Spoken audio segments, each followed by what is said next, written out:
मना साधु साधु साधु साधु साधु साधु। नमो बुद्धाय, नमो धम्माय, नमो संघाय।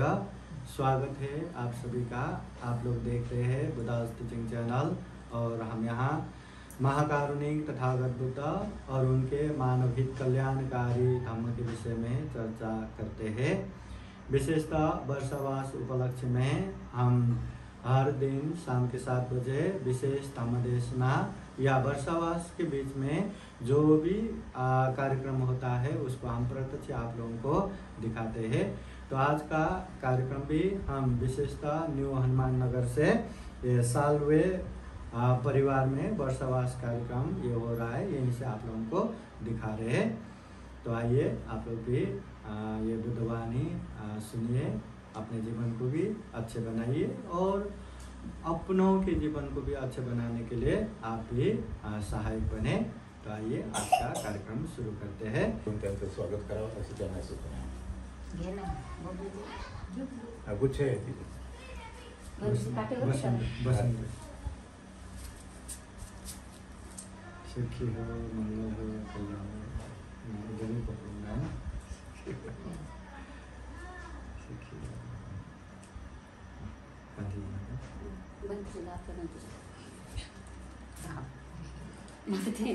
सवय पडून गेली ना। म्हणा साधू साधू साधू साधू साधू साधू। यानंतर म्हणते जे आपल्याला त्रिशरण पंचशील देते बनते ते आपले मनाची सवय पडून गेली, पण तिची सगळ्यांना हसू यायला लागलं।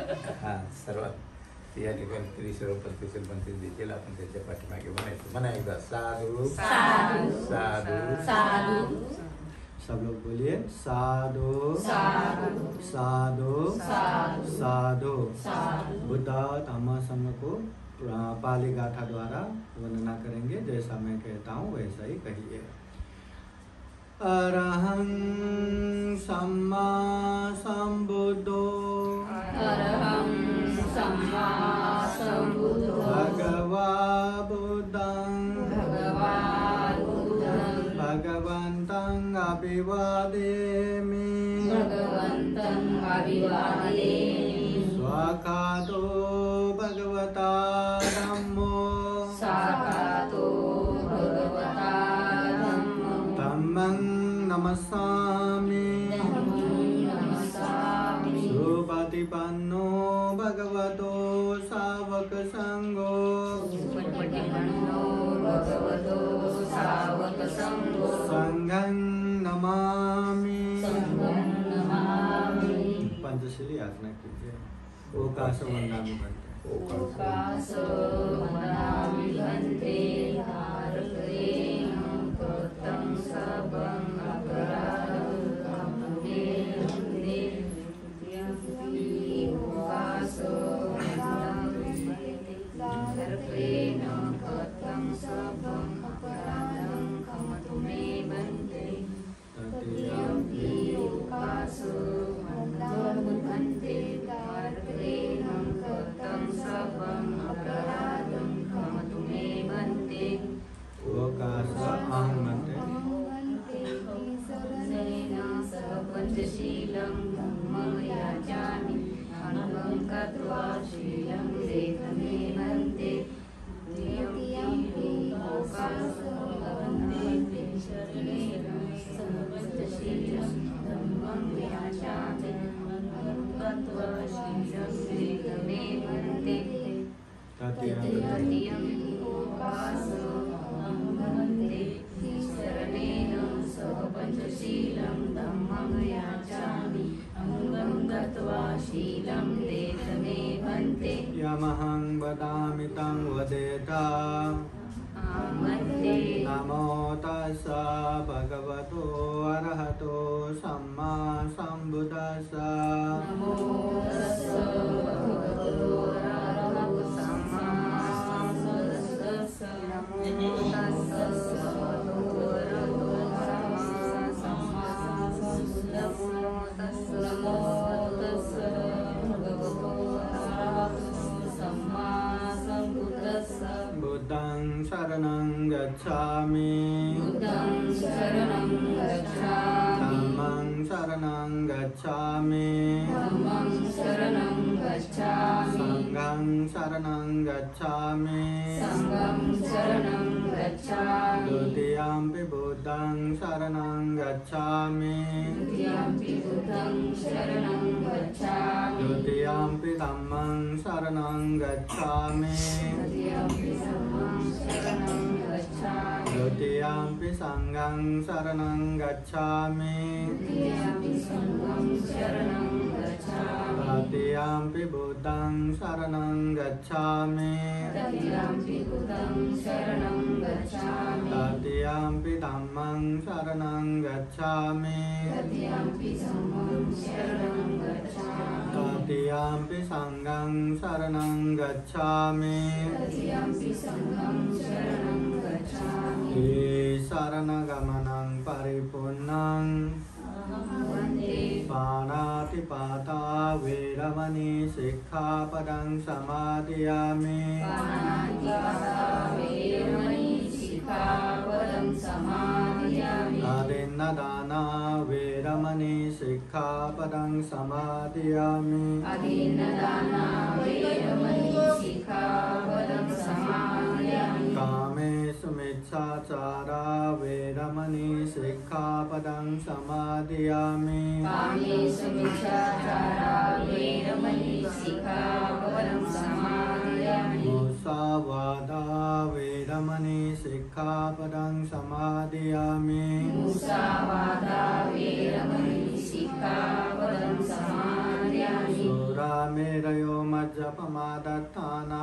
वैरमणि सिक्खापदं समादयामि सुरामेरयमज्जपमादत्ताना वैरमणि सिक्खापदं समादयामि शरणेन सह पञ्चशीलं धम्मं साधुकं सुरक्षितं कृत्वा अपमादेन सम्पादेत साधु साधु साधु बुद्धं नमामि धम्मं नमामि संघं नमामि।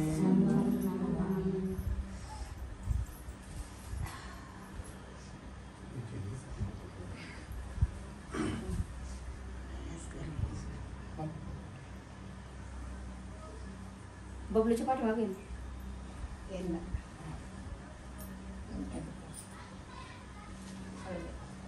या ना जात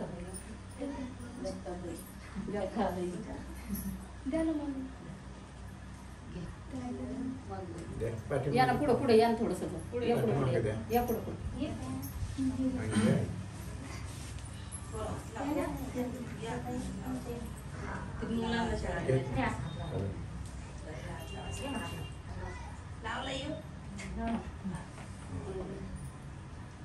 असं धरा सुपारी खाल्ल्यासारखं नका जोडू, असं धरा आणि असे हात करा आणि असं जोडा. आपल्या छातीचे हात आपले असले पाहिजे, असे करा.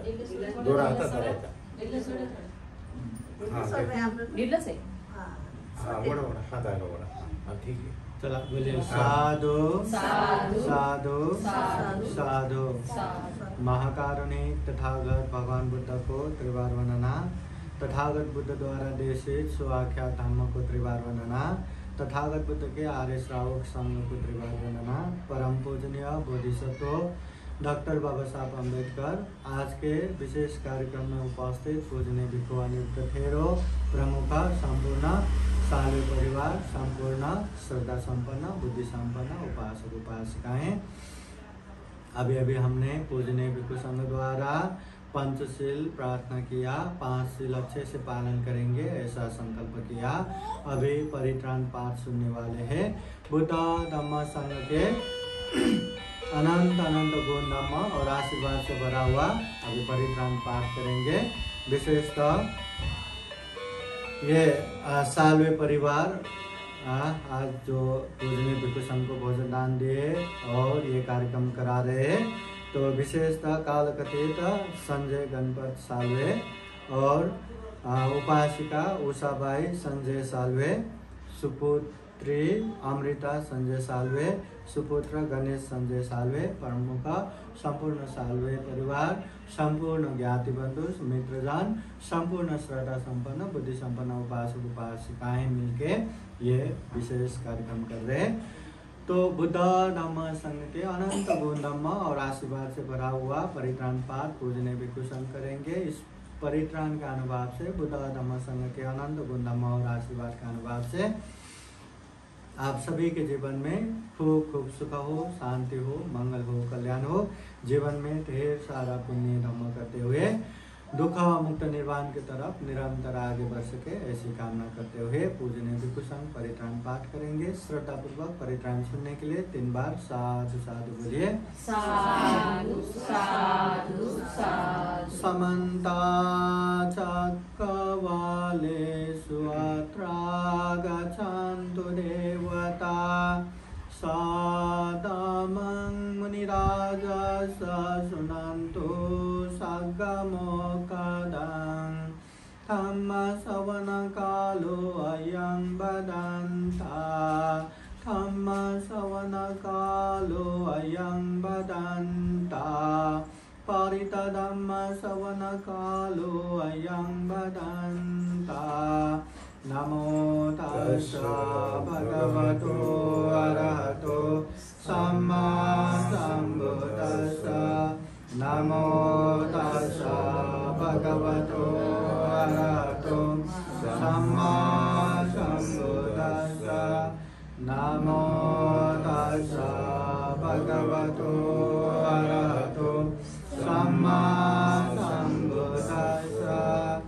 इति पिसो भगवान् सम्मा सम्बुद्धो वेदाचरण सम्पन्नो सुगतो लोकविदो अनुत्तरो पुरुष धम्मसारथि सत्तारेव मनुष्यान् बुद्धो भगवानिति स्वाखातो भगवता धम्मो सन्दिटिको अकालिको एपासिको पनैको पश्चातं वेदितव्यो विन्योहिते सुपतिपन्नो भगवतो सावक संघो उजुपतिपन्नो भगवतो सावक संघो न्यायपतिपन्नो भगवतो सावक संघो सामीचिपतिपन्नो भगवतो सावक संघो यदिदं चत्वारि पुरुषयुगानि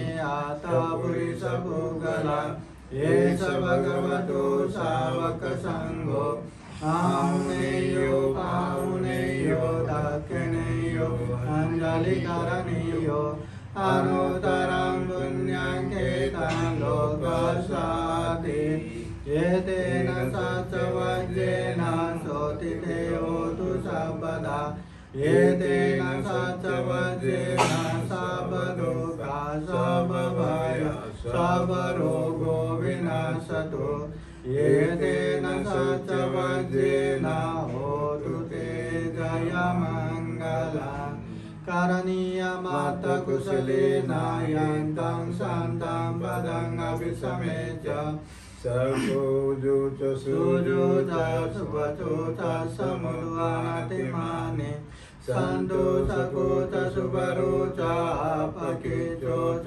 सल्लौकौदे सन्देन्द्रियोच निपकोच अपगपो कुलेषु अननुगीतो न च कूतं समातरे किञ्चिदेन वीर्यो परे उपवदयम् सुखिनो आखेमिनो वन्तु सर्वे सता भवन्तु सुखिताता ये केचिपानभूतातीतसावातावरावा अनवशेषा दीर्घावा ये मान्तावा मध्यमारसका अनुकतुला दीर्घावा एव अदिता एतदूरे वसन्ति अविदूरे भूतावा सम्भवेशि वा सप्रे सता भवन्तु सुखिताता न परो परं निकुवेद नाति मन्येत गातचिनं कञ्चित्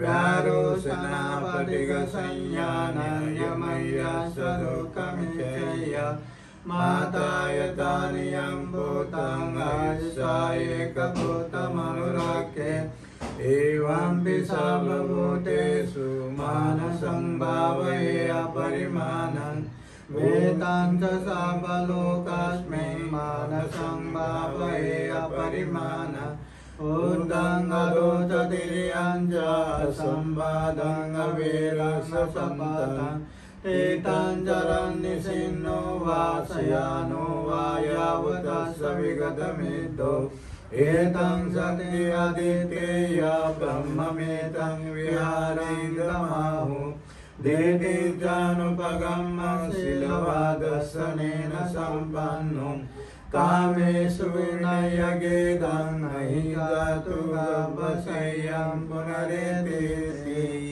एतेन सचवज्रेण शोधिते होतु सर्वदा एतेन सचवज्रेण सर्वदुःखा सर्वभया सर्वरोगो विनश्यतु एतेन सचवज्रेण होतु ते जयमङ्गलम् yang non nimetang avamanggalang jayo chamana pusa kunasa sado papagaw dusupinang kantang buddhanubhavena vinasamento yang non nimetang avamanggalang jayo chamana pusa kunasa sado papagaw dusupinang kantang dhammanubhavena vinasamento yang non nimitang amangalang jayo chamana pusa kunasa sado papayo dusupinang kantang sangganubhavena vinasamento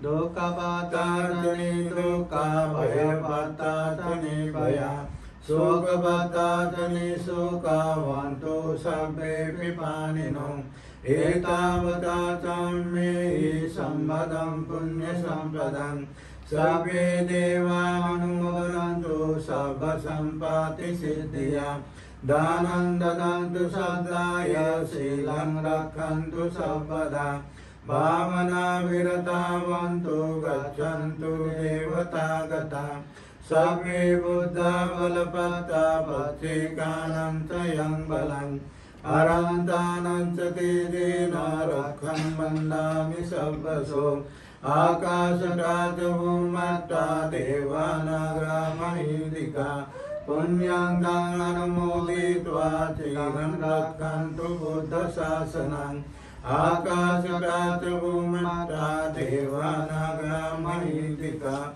punyang dang anumoditva chiram rakhantu tammadesanam akasatadavumata devanaga mahindika punyang dang anumoditva chiram rakhantu tvang parante sadhu sadhu sadhu buddhang namami dhammang namami sanghang namami बोलना धागा देख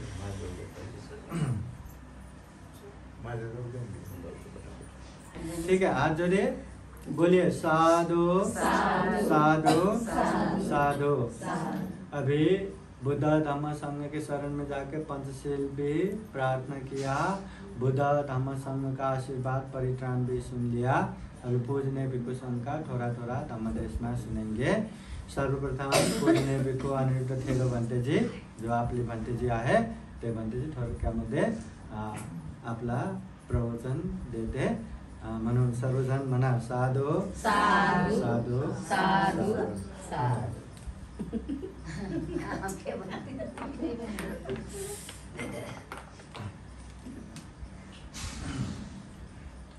नमो तस्स भगवतो अरहतो सम्मा सम्बुद्धस्स नमो तस्स भगवतो अरहतो सम्मा सम्बुद्धस्स नमो तस्स भगवतो अरहतो सम्मा सम्बुद्धस्स महाकारुणिक Tathagata Gautam Buddha Bodhisattva doctor Baba Saheb Ambedkar या ठिकाणी पूजनीय पवित्र असे इंद्रवस भंतेजी यांना त्रिवार अभिवादन. आपण या ठिकाणी उपासक उपासिका बालक आणि बालिका या ठिकाणी आपण उपस्थित झालेला आहात, त्याबद्दल सर्वांना या ठिकाणी अभिनंदन. आपण या कार्यक्रमाला आवर्जून आलात त्याबद्दल आपलं खरोखर करावं तेवढं कौतुक कमी आहे, म्हणून या ठिकाणी उपस्थित झालात. पुन्हा एकदा आपलं अभिनंदन करून आपण या कार्यक्रमाला सुरुवात करणार आहोत. तत्पूर्वी या ठिकाणी मी छोटंसं प्रवचन आपल्याला देत आहे. ते प्रवचन ध्यान देऊन ऐकायचं आहे. त्यानंतर पूज्य भंतेजीचं प्रवचन होणारच आहे, तरी पण प्रवचन ठीक तरीकेनं ऐकायचं.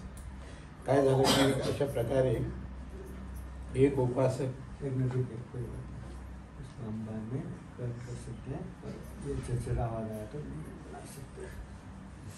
एक उपासक हमेशा तो विहारामध्ये जात असे आणि विहारामध्ये जात असताना अनेक प्रकारचे प्रवचन तो सुनत असे, ऐकत असे. ऐकता ऐकता एक दिवस त्याला असं वाटलं की अरे, मी गृहस्थी जीवनामधून राहून या कोलाहलच्या दुनियामध्ये जर मी माझं जीवन कंठत राहिलो तर माझं हे एवढं मोठं पवित्र असं जीवन, मनुष्य जीवन हे व्यर्थ जाईल. म्हणून मला काय करायला पाहिजे, कसं करायला पाहिजे. म्हणजे जे अनेक प्रकारचे प्रवचन त्याने ऐकले आणि प्रवचन ऐकल्याच्या नंतर तो म्हटला की मी गृहस्थ जीवनामध्ये जर आपलं जीवन अशा प्रकारे घालवलं तर मला एवढं मोठं पुण्यकर्म, जे मोठं पुण्य मला मनुष्य जीवन मिळालं, एवढं मोठं सुंदर जीवन मिळालं, हे व्यर्थ जाईल. म्हणून मला अशा प्रकारे काय करायचं आहे. तर तो विचार करू लागला. काय करू लागला की मी जर अशा प्रकारे भंतेजी झालो तर, आणि मी भंतेजी होऊन अशा प्रकारे भिक्खू संघामध्ये सामील होऊन भगवंताची अशा प्रकारे जीवानी ऐकून मी जर बुद्ध अवस्था प्राप्त केली तर, असे अनेक प्रकारचे विचार त्याच्या मनामध्ये घोळू लागले. असं घोळता घोळता त्याच्या मनामध्ये अनेक प्रकार येऊ लागले. मग तो विचार करू लागला की या गृहस्थी जीवनामध्ये काय फायदा आहे आणि भिक्षू जीवनामध्ये काय फायदा आहे. मग जर मला जर अशा प्रकारचं जर भिक्षू बनून जर मी या ठिकाणी गेलो तर मला भगवंताची वाणी ऐकायला मिळेल, आणि एवढंच नाही तर भगवंताचे जे कर्मस्थान आहे, जे भगवान मला देतील, त्या कर्मस्थानाला अभ्यास करून मी मुक्तावस्था प्राप्त करील, असं त्यांनी अनेक प्रकारच्या भिक्षूच्या तोंडातून प्रवचनाद्वारे ऐकलेलं होतं. म्हणून तो असा सारखा विचार करू लागला आणि विचार करता करता एकदम एक दिवस मात्र त्याने निश्चय केला आणि तो भगवंताकडे गेला आणि भगवंताला म्हणाला की भगवान, मला प्रवचित व्हायचंय. असं म्हणल्याच्या नंतर भगवान म्हणले ठीक आहे, काय हरकत नाही. भगवंताने त्याला भिक्षूला बोलावलं आणि त्याला प्रवचित करून घेतलं आणि आपल्या भिक्खू संघामध्ये सामील करून घेतलं. भिक्खू संघामध्ये सामील केल्याच्या नंतर भगवंताने त्याला कर्मस्थान दिलं, विपश्यनेचं कर्मस्थान दिलं. आणि कर्मस्थान दिल्याच्या नंतर भगवंताच्या सानिध्यामध्ये, भिक्खूच्या सानिध्यामध्ये काही दिवस तो राहिला. धर्माचा खूप अभ्यास करू लागला आणि अभ्यास करता करता करता त्याच्या मनामध्ये पुन्हा एक चेतना जागली आणि त्याने भंतेजीला विनंती केली की भंते, मला अशा प्रकारे एकांत जाण्यासाठी मला अनुभूती द्यावी की जेणेकरून एकांत जाऊन मी साधनेचा अभ्यास करून निर्वाण अवस्था प्राप्त करीन, असे त्याने भंतेजीला विनंती केली.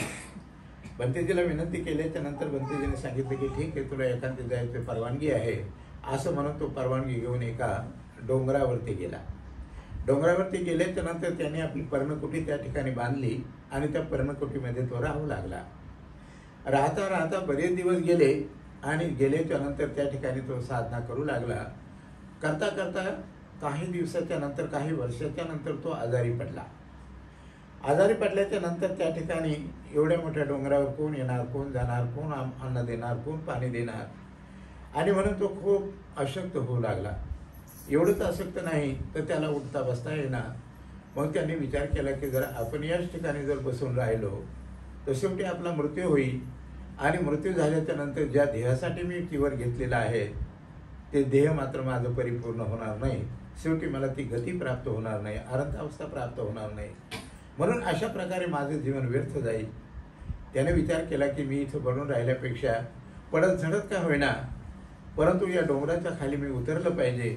आणि उतरल्याच्या नंतर तिथं कोणीतरी एका खेड्यागावामध्ये जाऊन काहीतरी भिक्षाटन करून आपलं अन्न प्राशन केलं पाहिजे, पोट भरलं पाहिजे, असा विचार करून काय करतो की ते त्या पर्णकुटीतून बाहेर निघतो.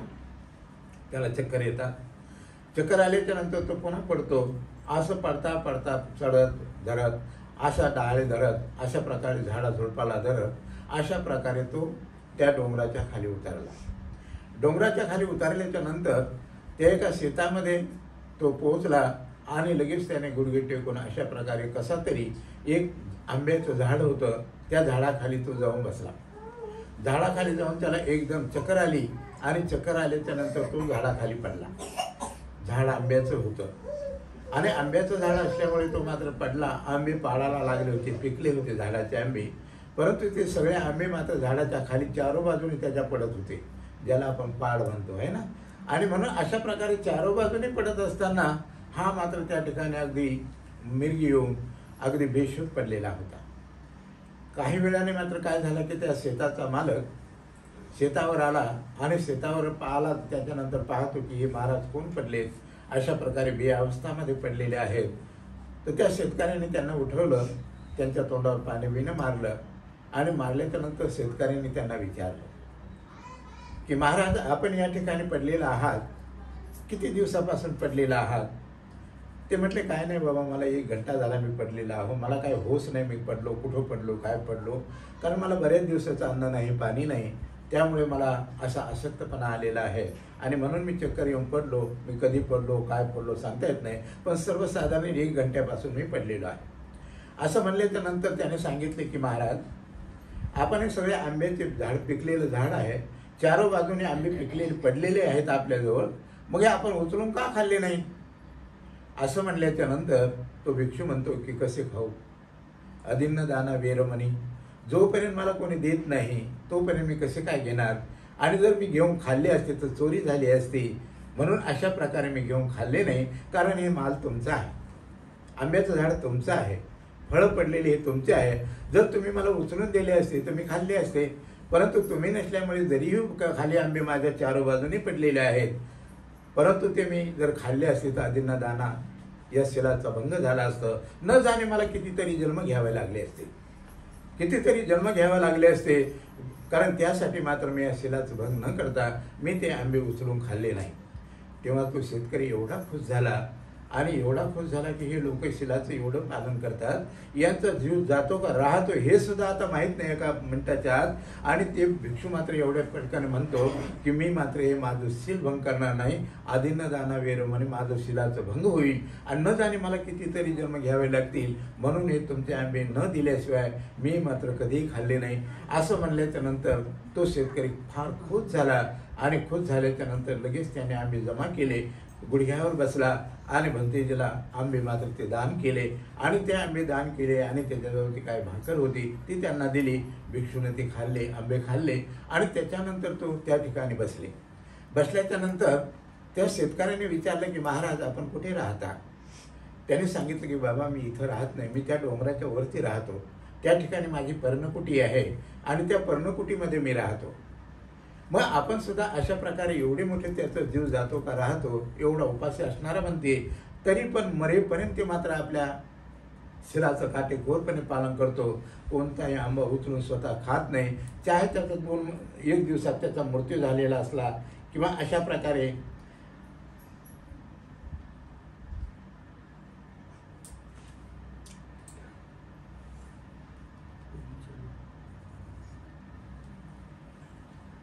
तर त्याचा 1 घंट्यात असो का 15 मिनिटात असो का 2 मिनिटात असो त्याचा मृत्यू होणार होता, परंतु त्याने मात्र आपल्या शिलाचं काटेकोरपणे पालन करून कोणताही आंबा उचलून खाल्ला नाही. बौद्ध धर्माचे नियम आहे की ज्या ठिकाणी कोणी आपल्या कोणाच्या मालकीचं धन आहे किंवा जसं आपल्याला फुलझाडं आहेत तर ते कोणातरी मालकाने लावलेलं आहे आणि तिथे कोणातरी मालकाचं आहे, परंतु जोपर्यंत ते फुल आम्हाला म्हणत नाही की मी घेऊ का, आणि ते जर म्हणलं की घ्या तरच ते खऱ्या अर्थाने फुल घेणं आहे. पण आपण मात्र असं काय दुसऱ्या झाडाखाली पडून त्याला झटून पडतो की तो मालक दुसरीकडेच राहतो झोपेत, तरी आम्ही सगळे फुलं झाडाची तोडतो. मग ही चोरी झाली का नाही? चोरी झाली. तुम्हाला दिलं का त्याने? नाही दिलं ना. मग तुम्ही कसं काय चोरलं? तर हे अदिन्न दाना वेरमणी आहे, याचं त्याने पालन केलं. म्हणून अशा प्रकारे कोणी जोपर्यंत देत नाही आपल्याला तोपर्यंत मात्र कधीच घ्यायचं नाही. आणि जर आपण बघून विचारता घेतलं की चोरीचा अंजाम लागतो, न जाणे कितीतरी जन्म आम्हाला घ्यावे लागतात. म्हणून तो म्हटलं की मला कितीतरी जन्म घ्यावे लागतील, म्हणून मी माझ्या शिलाचं पालन नाही केलं. त्याने मात्र सगळे आंबे उचलून त्या भंतेजीला दिले आपल्याजवळ जी काही शिधापत्रिका होती ती त्यांना खायला दिली. भिक्षू मात्र तंदुरुस्त झाले, बसले आणि त्या शेतकऱ्याने विचारलं की महाराज आपण कुठे राहता? त्याने सांगितलं की हे उपासका, मी फार उंच राहतो, त्या डोंगराच्या कपारीत माझी पर्णकुटी आहे आणि त्या पर्णकुटीमध्ये मी राहतो. तेव्हा तो शेतकरी म्हणतो की महाराज, आजपासून जोपर्यंत माझा प्राण आहे, माझा जीव आहे, तोपर्यंत आपण त्या पर्णकुटीतून खाली नाही उतरायचं आणि तुमचा दररोज तुमचा सकाळी संध्याकाळी जे काही तुमचं भोजन आहे त्या ठिकाणी तुम्हाला सुखरूप पोचवेल. तुम्ही त्याची चिंता करू नका आणि खाली उतरू नका. असं म्हणल्याच्या नंतर हा भिक्षू असा विचार करतो की अरे मी कोण, हा शेतकरी कोण, काय माझे मुलं जरी असते तर काय माझी एवढी सेवा केली असती, काय माझे नातलग असते ते त्यांनी माझी एवढी सेवा केली असती, की तो म्हणतो की मरेपर्यंत मी तुमचा डबा पोचवतो. असं म्हणल्याच्या नंतर त्या भिक्षूचं मन गदगद झालं आणि गदगद झाल्याच्या नंतर त्यांना तो आशीर्वाद देतो. तेव्हा तो उपासक काय म्हणतो, शेतकरी काय म्हणतो की आपल्याला तिथं जायचंय का? तर ते बंतेजी म्हणतात होय मला तिथं जायचंय. मग कसं जाणार, तुम्हाला तर चालता येत नाही. मग ते म्हटलं की ठीक आहे, मग कसं तरी उठबसच करून जाईल. तेव्हा शेतकरी मात्र त्याच्या मनामध्ये ती प्रेरणा जागते, दया जागते, करुणा जागते आणि बत्तीव शेतकरी म्हणतो की महाराज तुम्हाला चालता येत नाही, तुम्ही असं करा, माझ्या पाठीवर बसा आणि माझ्या पाठीवर बसून मी तुम्हाला त्या ठिकाणी आपल्या पर्णकुटीपर्यंत नेऊन पोहोचवतो. तुम्ही चालायची गरज नाही, कारण तुम्ही चालण्याच्या स्थितीमध्ये नाहीत आता. असं म्हणल्याचं म्हणतात का नाही म्हणतात. तेव्हा भंतेजींना अनुमती दिली आणि त्या शेतकऱ्याने त्या भंतेजीला उचललं, पाठीवर उचललं आणि चालू लागले. चालता चालता त्या भिक्षूच्या मनामध्ये हे विचार येऊ लागले की अरे हा शेतकरी कोण, मी कोण, काय माझे मुलं जरी असती तर काही एवढी सेवा केली असती का, काय माझी मुलगी असती तर सेवा केली असती का, काय माझे नातेवाईक असते ती एवढी मोठी सेवा केली असती का. असे नाना प्रकारचे विचार त्याच्या मनामध्ये येतात आणि मनामध्ये येतात. शेतकरी आपल्या पाठीवर बसवलेले, शेतकरी त्यांना घेऊन चाललेला आहे, असे अनेक विचार त्याच्या मनामध्ये येतात. चालता चालता चालता पर्णकुटीजवळ आला आणि त्याचं मन एकदम एकाग्र झालं आणि एकाग्र झाल्याच्या नंतर लगेच त्याने आपला अशा प्रकारे त्याला श्रोतापन्न अवस्था प्राप्त झाली. कोणती अवस्था प्राप्त झाली? श्रोतापन्न अवस्था प्राप्त झाली. आणि लगेच शेतकरी थोडा पुढे चालला तर लगेच सदागामी अवस्था प्राप्त झाली आणि लगेच पुढे चालला की लगेच त्याला मात्र अनागामी अवस्था प्राप्त झाली. आणि असं करता जसाही पर्णकुटीवर जाऊन पोहोचला तर तसाच तो मात्र अशा प्रकारे आनंद अवस्था त्याने प्राप्त केली आणि त्याचं जीवन सफल झालं. तेव्हा शेतकऱ्याने म्हटलं की अशा प्रकारे म्हणते आपण याच ठिकाणी राहा, जोपर्यंत माझं जीवन आहे, जोपर्यंत आहे तोपर्यंत तुमचा डबा मी तुमच्या पर्णकुटीवर आणून पोहोचवतील. तेव्हा भंतेजी त्याला आशीर्वाद दिला आणि आशीर्वाद दिल्याच्या नंतर शेतकरी आपल्या तिथून निघून गेला. म्हणून या वर्षवासाच्या पर्वामध्ये आपण सुद्धा अशा प्रकारचं 5 शिलाचं आपण काटेकोरपणे पालन केलं पाहिजे. कोणतीही वस्तू आपल्याला जोपर्यंत कोणी देत नाही तोपर्यंत आपण घेण्याचा प्रयत्न करू नये. त्या सोन्याची बाटली पडलेली असली तरी, लक्षात आलं, सोनं पडलेलं असलं तरी आपण उचलता कामा नये. कारण तुम्ही जर कोणं नाही दिलं ते जर तुम्ही उचललं तर ती एक चोरीचा अंजाम होतो आणि याच चोरीच्या अंजामामुळे न जाणे आम्हाला कितीतरी जन्म घ्यावे लागतील. म्हणून त्या सोन्याच्या अंगठीकडे न पाहता आपल्या जीवनाकडे आपण पाहिलं पाहिजे आणि आपल्या जीवनाचं जसं या भिक्षूने कोणत्याही प्रकारची भूक एवढी लागली असताना आंबा एकही उचलून खाल्ला नाही आणि त्याने काटेकोरपणे पालन केलं आणि शेवटी त्या शिलाला त्याचं सील परिपक्व असल्यामुळे त्या शेतकऱ्याने त्याला पाठीवर जसं उचललं आणि उचलून जसा तो त्याच्यामुळे करुणा उत्पन्न झाली शेतकऱ्याच्या मनामध्ये, अशा प्रकारचं शिलाचं महत्त्व असतं. जे लोक शिलाचं पालन करतात त्या लोकांचं धर्म पालन करतो आणि धर्मच नाही तर अनेक प्रकारचे पशु प्राणी सुद्धा त्याला काय करतात, त्याला मदत करतात आणि मदत केल्याच्या नंतर शीलवान उपासक जो आहे ते सगळे प्राणी त्याच्याकडे आकर्षित होतात. मग ते पशु असो, पक्षी असो, कोणतेही असो. म्हणून जो धर्माला पालन करतो धर्म त्याचं रक्षण करतो. म्हणून असं म्हणतात की धारण करी सो धर्म. जो धर्माला धारण करतो धर्म त्याचं कल्याण करतो. जो धर्माला धारणच करत नाही धर्म त्याचं जराही कल्याण करत नाही. म्हणून आपण धर्म धारण करण्याचा प्रयत्न केला पाहिजे, शील पालन करण्याचा प्रयत्न केला पाहिजे, उपवास धरण्याचा प्रयत्न केला पाहिजे, समाधीचा अभ्यास केला पाहिजे. समाधीचा अभ्यास टाकून प्रज्ञा जागवली पाहिजे. प्रज्ञा जागून आपलं मन नितळ केलं पाहिजे, शुद्ध केलं पाहिजे, पवित्र केलं पाहिजे आणि आपण कमसे कम निदान नाहीतरी श्रोतापन्न अवस्था प्राप्त केली पाहिजे, एवढीच आमची आशा आहे. म्हणून असं दररोज या ठिकाणी आपल्या विहारामध्ये या सगळ्या गोष्टी चालतात. परंतु उपासक मात्र अशा प्रकारे हलगर्जीपणा करतात, कामाचं निमित्त सांगतात, कोणी कमरचं सांगतंय, कोणी घुटण्याचं सांगतंय, कोणी पोरायचं सांगतंय. अशा प्रकारे मात्र विहाराला काय देतात, बगल देतात आणि नाही ते सांगतात आणि आपल्या जीवनाचं नुकसान करून घेतात. म्हणून जसं या भिक्षुणी शिलाचं काटेकोरपणे पालन करून त्याला समजलं होतं की मला जर शिलाचं पालन मी जर नाही केलं, आंबा उचलून काढला, मला न जाणे कितीतरी जन्म घ्यावे लागतील आणि मला मात्र बार बार या दुःखामध्ये पडावं लागेल. म्हणून त्यांनी अशा प्रकारे काटेकोरपणे शील पालन केलं आणि प्राण जातो की राहतो एवढी अवस्था असताना सुद्धा त्याने आंबा उचलून नाही खाल्ला. हे आपल्या सर्वांना उदाहरण हेच आहे की आपण सुद्धा अशा प्रकारे झाडावर तुटून नाही पडायचं. सकाळी लक्षात आलं, झाड मोडायला लागलं का काय लागलं तर जसं काय लुसायला लागले तसे लक्षात आलं. म्हणून ते तुम्हाला दिलं नाही तर ही चोरी आहे. म्हणून या गोष्टीकडे लक्ष द्या. एवढंच बोलून मी या ठिकाणी थांबतो. बंतेजी लगेच आपल्याला प्रवचन देणार आहे आपल्यातर्फे आणि माझ्यातर्फे. बंतेजीलाच मी विनंती करतो की बंतेजीने आपल्याला धम्मदेशना देऊन आम्हाला उपकृत करावं असं मी बंतेजीला विनम्रपणे विनंती करतो.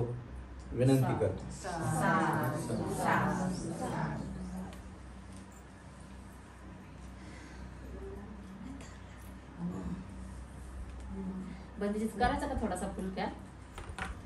आवाज नाही येणार ना, बंतेजीचा आवाज नाही येणार, मग काटून जातो आवाज.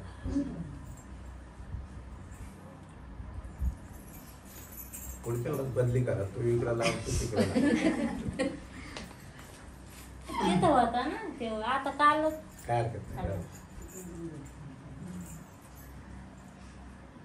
आचार्य बोले साधु साधु साधु साधु साधु साधु सब पाप सकरण कुशल उपसंपदा सचित परियोदपनं येतं बुद्धान शासनं।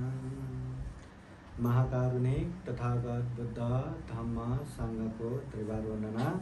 परम पूजनीय बोधिसत्व डॉक्टर बाबा साहब अम्बेडकर, उपस्थित पूजनीय भिक्षु संघ और प्रत्यक्ष अप्रत्यक्ष कार्यक्रम में उपस्थित संपूर्ण श्रद्धा संपन्न बुद्धि संपन्न उपासक उपासिकाएं। महाकारुणिक तथागत बुद्ध ने बुद्ध बनने के बाद गांव नगर जनपद देश देशांतर चारिका करते हुए जितने भी धम्म की बातें बताए, जितने भी उपदेश दिए, वो लोक के हित और कल्याण के लिए, बहुजन हिताय बहुजन सुखाय के लिए। वो धम्म हम सुनेंगे, हम समझेंगे, हम अभ्यास करेंगे तो हमारे जीवन में सुख शांति आएगा। इसी तरह के, इसी प्रकार के धम्म का उपदेश तथागत बुद्ध बताते हैं। तो हमें अपने जीवन में सुख चाहिए कि नहीं, शांति चाहिए कि नहीं, आराम से रहना पसंद है कि नहीं? हाँ, पसंद है ना, हर किसी को पसंद है। तो ऐसा है तो हमें अच्छे धम्म चाहिए, अच्छे धम्म। जीवन में अच्छे धम्म सुनने को नहीं मिला, अच्छे धम्म समझने को नहीं मिला और अच्छे धम्म अभ्यास करने को नहीं मिला, तो हमारे पास ढेर सारा धन संपत्ति होने के बावजूद भी, ढेर सारा गाड़ी बंगला बैंक बैलेंस होने के बावजूद भी उसके जीवन में सुख नहीं हो सकता, शांति नहीं हो सकता।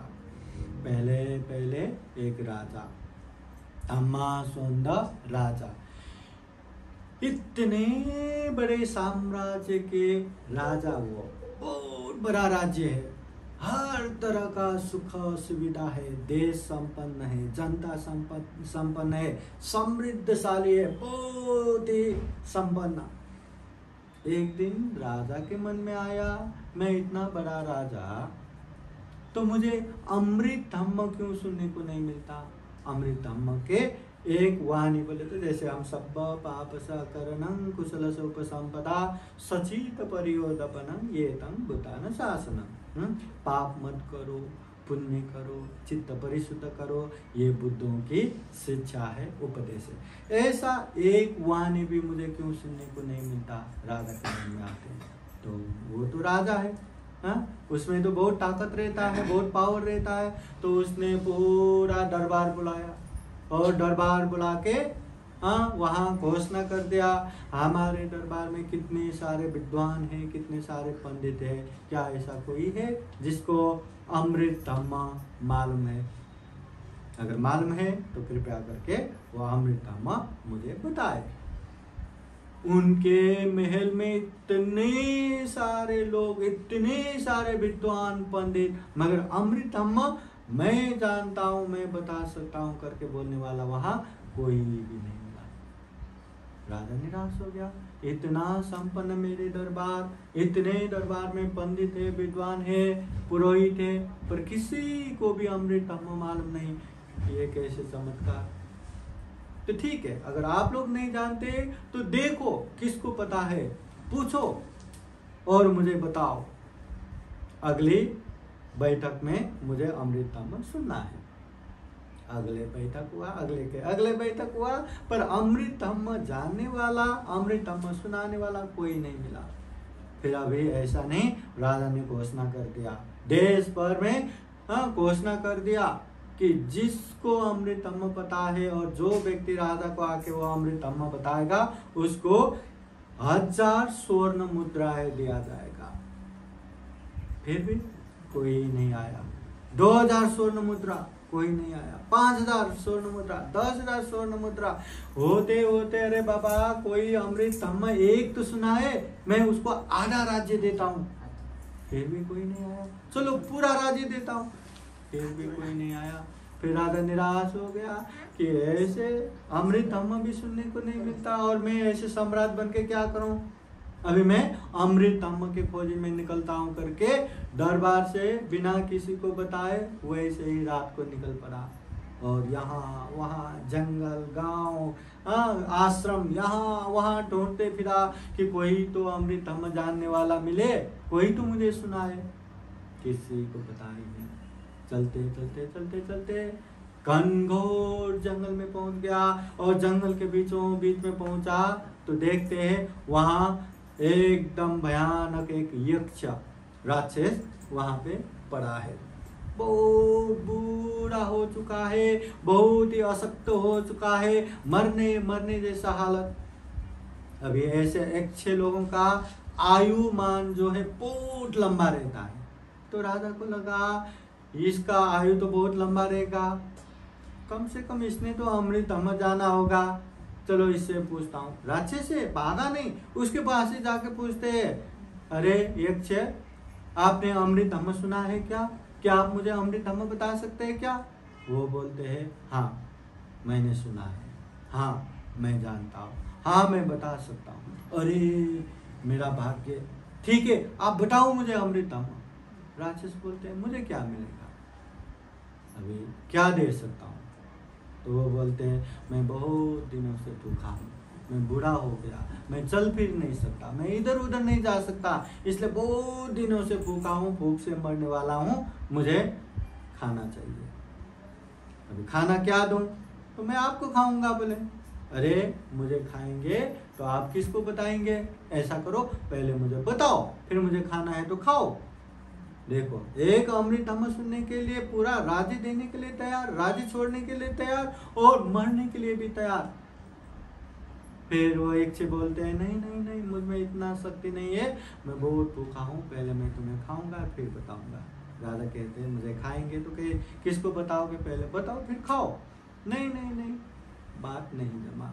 फिर राजा ने बात को ऐसे जमाया कि ठीक है ये बहुत बड़ा पत्थर है, मैं पत्थर के ऊपर चढ़ता हूँ, तुम नीचे करके मुंह खोल के बैठो, मैं ऊपर से तुम्हारे मुंह पे कूदी मारता हूँ, जंप करता हूँ।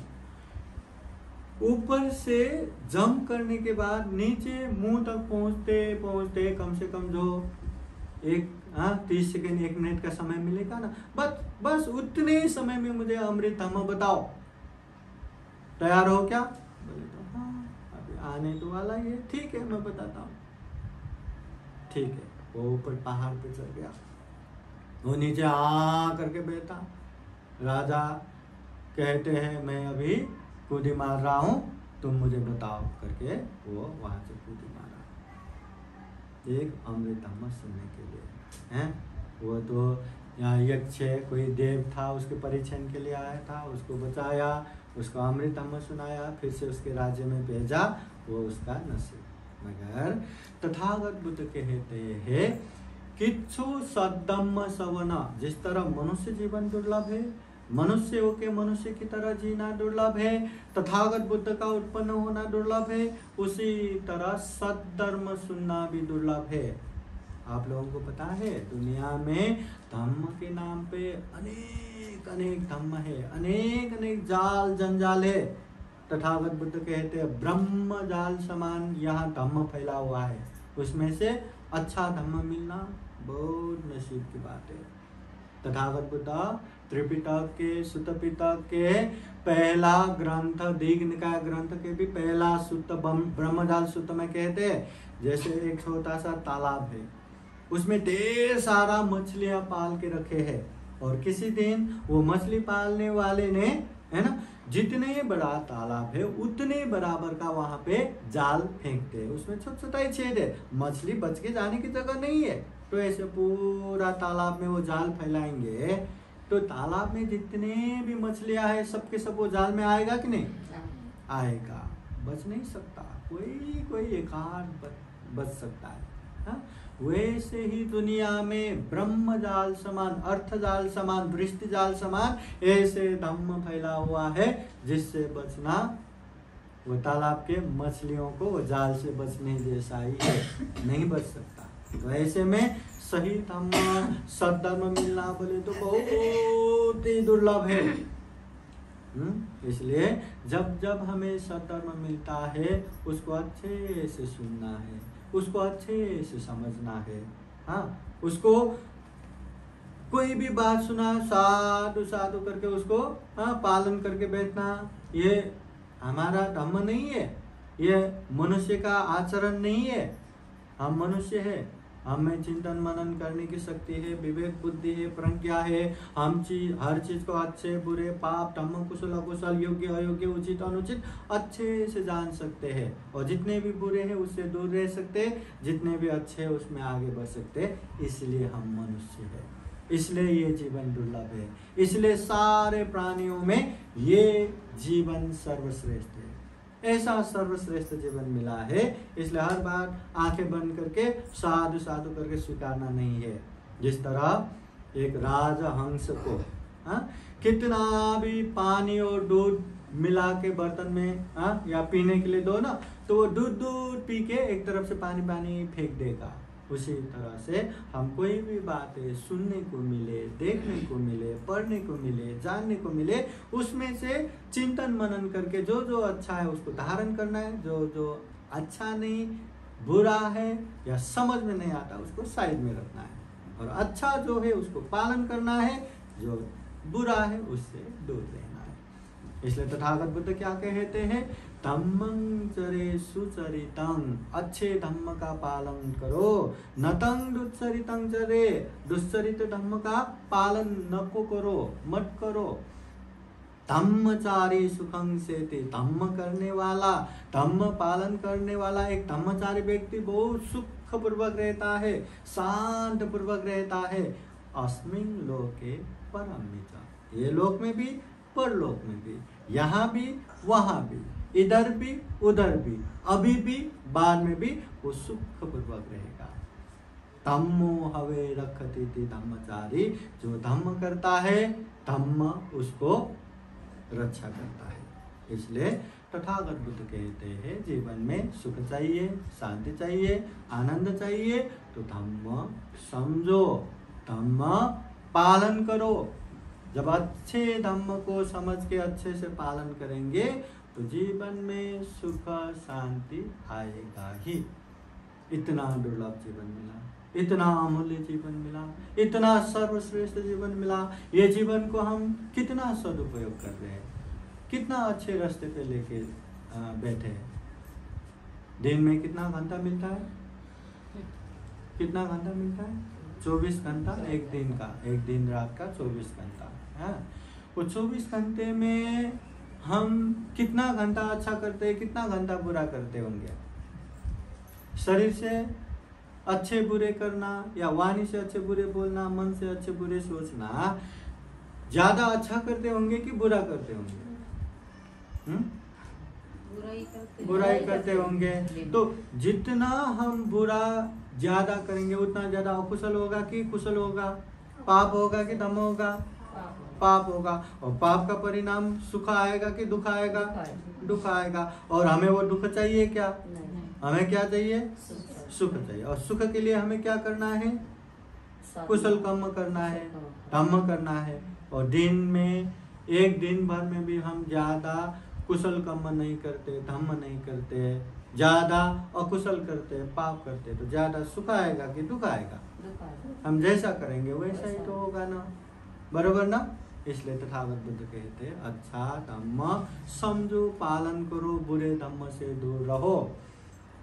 कम से कम देखिए, सुबह से शाम तक, शाम से कल सुबह तक हम जो ये दिन बिता रहे, कम से कम ये ध्यान में रख के चलो कि मैं शरीर से गलत नहीं करूँगा, मैं वाणी से गलत नहीं बोलूँगा, मैं मन से गलत नहीं सोचूंगा।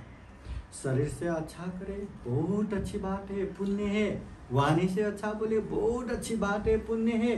मन से अच्छा सोचे, बहुत अच्छी बात है, पुण्य है।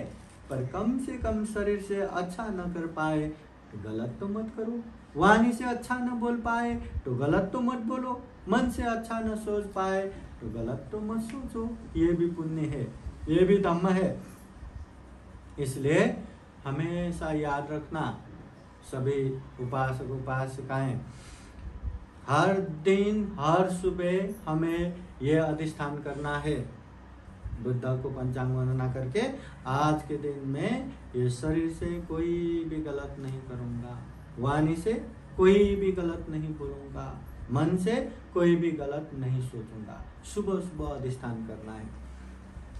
और सोने से पहले रात में आंखें बंद करके ये विचार करना है कि आज मैंने शरीर से कहीं गलत तो नहीं किया, आज मैंने वाणी से कहीं किसी को गलत तो नहीं बोला, आज मैंने मन से कोई गलत तो नहीं सोचा। ये सोचना है। तो कम से कम शरीर से 3 पाप नहीं करना। क्या क्या पाप नहीं करना? पानातिपाता, अदिन्नादाना, कामेषु मिच्छाचारा। शरीर से प्राणी हिंसा नहीं करना, किसी को दुख नहीं देना, अपने से छोटे अपने से कमजोर व्यक्तियों को भी दुख नहीं देना, शोषण नहीं करना, हिंसा नहीं करना, पहला। दूसरा, अदिन्नादाना, चोरी नहीं करना, बिना दिए किसी का उठा के नहीं लेना, चाहे वो भाई बहन का ही क्यों ना हो, चाहे अपने माता पिता का ही क्यों ना हो, चाहे अपने मित्र का ही क्यों ना हो, बिना पूछे बिना दिए उठा के नहीं लेना। अगर लिया तो वो चोरी हो गया। कामेषु मिच्छाचारा वैरमणि, काम मिथ्याचार व्यभिचार नहीं करना, पर स्त्री पर पुरुष गमन नहीं करना, ये शरीर से 3 पाप नहीं करना। हमेशा सुबह सुबह मैं ये पाप नहीं करूँगा, और रात को कहीं मैंने हिंसा तो नहीं किया, कहीं मैंने चोरी तो नहीं किया, कहीं मैंने व्यभिचार तो नहीं किया, ये परिच्छेद करना है। अगर कर भी लिया तो महसूस करो कि आज मेरे से ये हो गया, आगे से मैं नहीं करूँगा, आगे से ये पाप नहीं दोहराऊंगा। बस इसी तरह आगे बढ़ेंगे। वैसे ही ये वाणी से भी 4 प्रकार का पाप नहीं करना। 4 प्रकार का पाप बोले तो मुसावादा, फरुसावादा, पिशुन वाचा और संपलाप वाचा।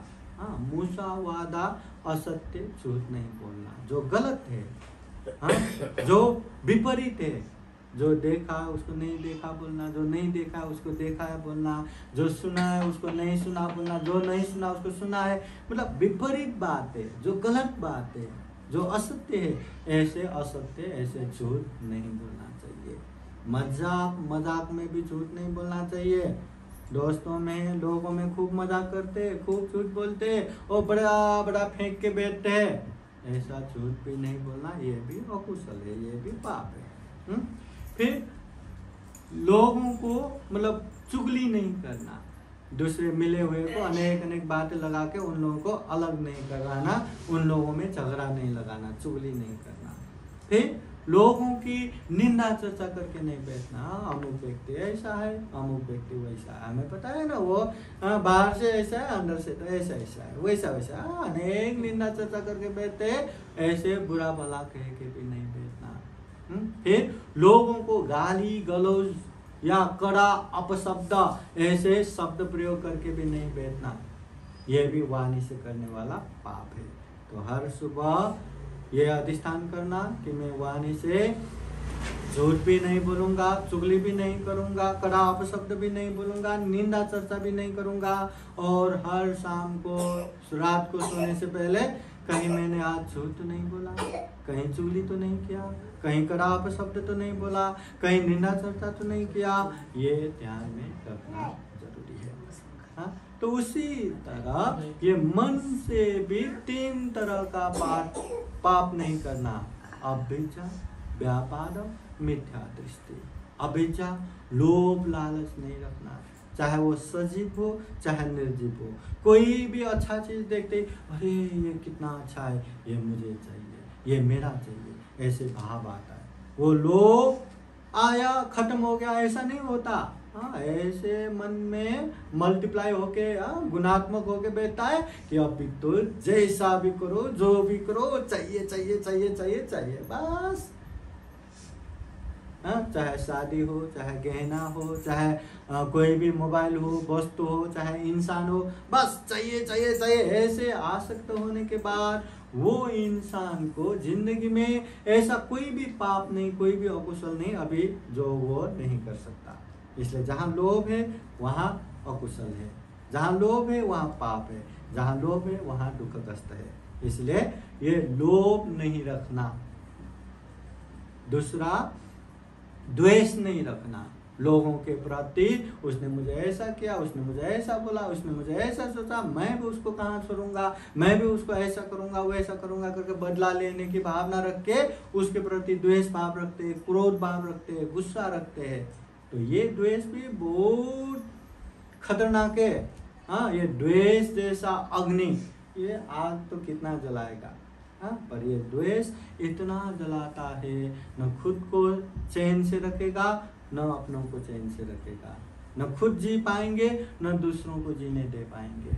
इसलिए ये द्वेष खत्म करना है, द्वेष भाव नहीं रखना। जैसे ही किसी का द्वेष उत्पन्न हो गया, ये इंसान ने मुझे ऐसा किया, वो याद आते अरे उसने ऐसा भी तो अच्छा किया, अच्छा सोच के, पॉजिटिव सोच के वो द्वेष को वहीं के वहीं खत्म करना चाहिए। नहीं तो वो ऐसे गांठ बांधेगा, ऐसे गांठ बांधेगा, वो गांठ बांटे जैसे बम जैसा विस्फोट हो जाएगा। इसलिए द्वेष भाव नहीं रखना। और तीसरा, मिथ्या दृष्टि नहीं होना, गलत धारणा नहीं रखना। हाँ, पाप को धम्म, धम्म को पाप, अच्छे को बुरे, बुरे को अच्छे ऐसा समझ के नहीं बैठना। गलत धारणा सबसे डेंजर है। हमारा सबसे बड़ा विलेन ये बाहर के लोग नहीं, ये हमारा मिथ्या दृष्टि है, क्योंकि गलत धारणा।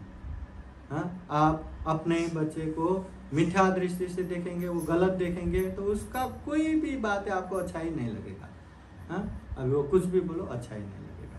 मगर अच्छे दृष्टि से देखेंगे, हाँ, बच्चे ने सुसु भी किया, छी भी किया, वो भी अच्छा ही लगता है ना। इसलिए ये मिथ्या दृष्टि नहीं होना। हम पुण्य कर रहे, धर्म कर रहे, उसमें भी अरे कहीं मैं पाप तो नहीं कर रहा हूँ, ऐसा लगा तो वो क्या धर्म करता रहेगा क्या? वो पुण्य आगे भी करेगा क्या? नहीं। और जो व्यक्ति पाप करता है, गलत करता है, फिर भी वो सोचता है मैं बहुत अच्छा कर रहा हूँ, इससे मेरा फायदा हो रहा है, इससे मेरे परिवार का फायदा हो रहा है, इससे मुझे पैसा मिल रहा है, इससे मुझे मजा आ रहा है, तो वो व्यक्ति वो पाप छोड़ेगा क्या? वो पाप से दूर हो पाएगा क्या? बिल्कुल नहीं। इसलिए ये मिथ्या दृष्टि बहुत गलत है। दुख को दुख न समझना, दुख के कारण को दुख के कारण न समझना, दुख मुक्त निर्वाण न जानना, और निर्वाण पहुंचने का आर्य अष्टांगिक मार्ग है, मध्यम मार्ग है, शील समाधि प्रज्ञा का मार्ग है, ये भी न जानना, ये मिथ्या दृष्टि है, ये अंधविश्वास है। इसलिए ये भी मन से करने वाला पाप है। इसलिए हर एक सुबह ये अधिष्ठान करना है कि मैं मन से ये 3 पाप नहीं करूंगा। मैं लोभ जागने नहीं दूंगा, मैं द्वेष जागने नहीं दूंगा, मैं मिथ्या दृष्टि जागने नहीं दूंगा। और हर शाम हर रात को सोने से पहले हमें परीक्षण करना है, कहीं आज मैंने लोभ तो नहीं रखा, किसी चीज में लोभ तो उत्पन्न नहीं हुआ, किसी चीज में द्वेष तो उत्पन्न नहीं हुआ, चिड़चिड़ा गुस्सा क्रोध तो उत्पन्न नहीं हुआ, और किसी चीज में मिथ्या दृष्टि तो नहीं हुआ, गलत धारणा तो उत्पन्न नहीं हुआ। तो ये सोचना है, अगर आ भी गया तो आया था, मुझ में लोभ आया था, मुझ में द्वेष आया था, मुझ में मिथ्या दृष्टि आया था, वो महसूस करके आगे से उसको नहीं करूंगा। ऐसा महसूस करते हुए आगे बढ़ना है, उसको फिर से रिपीट नहीं करना, नहीं दोहराना। ऐसे करते करते धीरे धीरे धीरे धीरे पाप छोड़ते छोड़ते जाएंगे ना, ज्यादा समय लगेगा भी नहीं हमें शुद्ध होने के लिए। मगर हम नहीं देखते हैं ना, करते हैं ना, ऐसा करके बैठेंगे ना। ये एक चीज, अगर मजाक में आप झूठ बोलते हैं तो वो झूठ बोलते रहेंगे, बोलते रहेंगे, कभी छोड़ेंगे नहीं, तो कभी फिर शुद्ध हो पाएंगे। इतना दुर्लभ मनुष्य जीवन चल रहा है ना, मेणबत्ती जैसे जल के पूरा जलाया था, आधा से ज्यादा खत्म हो गया ना, कुछ समय के बाद तो वो तो फिनिश हो जाएगा, खत्म हो जाएगा। उसी तरह हमारा भी तो जल ही रहा है ना, जरा जीर्ण मरण रूपी आग जल रहा है ना। न चाहते हुए भी हम बुढ़ापे की तरफ भाग रहे, न चाहते हुए भी हम बीमारी की तरफ दौड़ रहे, न चाहते हुए भी हम मृत्यु के नजदीक नजदीक पहुंच रहे। कब कहाँ कैसे खत्म होगा, खत्म। तो ऐसे में अगर हमें यहाँ भी सुख चाहिए, वहाँ भी सुख चाहिए, यहाँ भी शांति चाहिए, वहाँ भी शांति चाहिए, तो धम्म को समझो, धम्म को महसूस करो और पालन करो। जितना पालन करेंगे उतना ही हमारा कल्याण होगा, उतना ही हमें सुख शांति मिलेगा, और हमारी वजह से हमारे अपनों का भी सुख शांति होगा, हमारे प्रिय व्यक्तियों का भी सुख शांति होगा। इसलिए हम ये कामना करेंगे कि हम भी जीवन में खूब धम्म को सुन सके, समझ सके, महसूस कर सके, और उसको अभ्यास करते करते जीवन में खूब पुण्य कर सके, खूब कुशल कर्म संचय कर सके, और ये दुर्लभ, ये अमूल्य, ये सर्वश्रेष्ठ मनुष्य जीवन को सफल बना सके, सार्थक बना सके, अंत में जन्म जरा व्याधि मरण से मुक्त निर्वाण तक प्राप्त कर सके। ऐसे कामना करते हुए ये आज का ये धम्म देशना यही समापन करते हैं। सबका मंगल हो, सबका कल्याण हो, भवतु सबका मंगलम।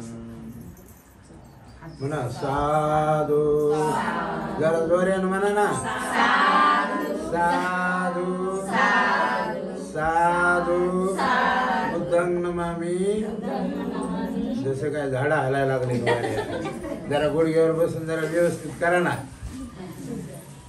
बुद्धं नमामि, धम्मं नमामि, संघं नमामि। सगळा शॉर्टकटच चाललाय आपला। एक बार बैठे, आशीर्वाद देंगे। हाँ बसा खाली, बसा बसा सब लोग बैठे थोड़ी देर, थोडं व्यवस्थित बसा, तुमचा फोटो काढणार आहे ते। सब लोग बोलिए साधु साधु साधु। अभी पूजनीय भिक्षु संघ आप लोगों को बुद्धवाणी पाली गाथा द्वारा आशीर्वाद देते हैं। आप लोगों के जीवन में बुद्ध का आशीर्वाद रहे, धम्म का आशीर्वाद रहे, संघ का आशीर्वाद रहे। सब लोग ध्यान से श्रद्धापूर्वक आशीर्वाद ग्रहण कीजिए। सबे देव विभजन्तु सब रोगो विनाशतु माते भवतु अन्तरायो सुखी दीर्घायुको भव। भवतु सब मंगलं रक्षन्तु सब देवता सब बुद्धानुभावेन सदा सुखी भवन्तु ते। भवतु सर्वमङ्गलं रक्षन्तु सर्वदेवता सर्वधर्मानुभावेन सदा सोति भवन्तु ते भवतु सर्वमङ्गलं रक्षन्तु सर्वदेवता सर्वसङ्गानुभावेन सदा सोति भवन्तु ते एचितं पतितं दुर्यङ्गे पमेव समिधतु सापे पुरेन्तु चित्तसङ्कल्पचन्दो पुनरसूयता आयु आरोग्य सम्पत्ति सर्गसम्पत्तिमेव च अतो निब्बाण सम्पत्ति इमिनाते समिधतु। साधु साधु साधु। वंदन करा 3 वेळा बुद्धं नमामि धम्मं नमामि संघं नमामि। सुखी हो, मंगल हो, कल्याण हो, सुखी हो, सुखी हो, सुखी हो। साधु साधु साधु। बुद्धं नमामि, बुद्ध को नमन करता हूँ। धम्मं नमामि, धम्म को नमन करता हूँ। संघं नमामि, संघ को नमन करता हूँ।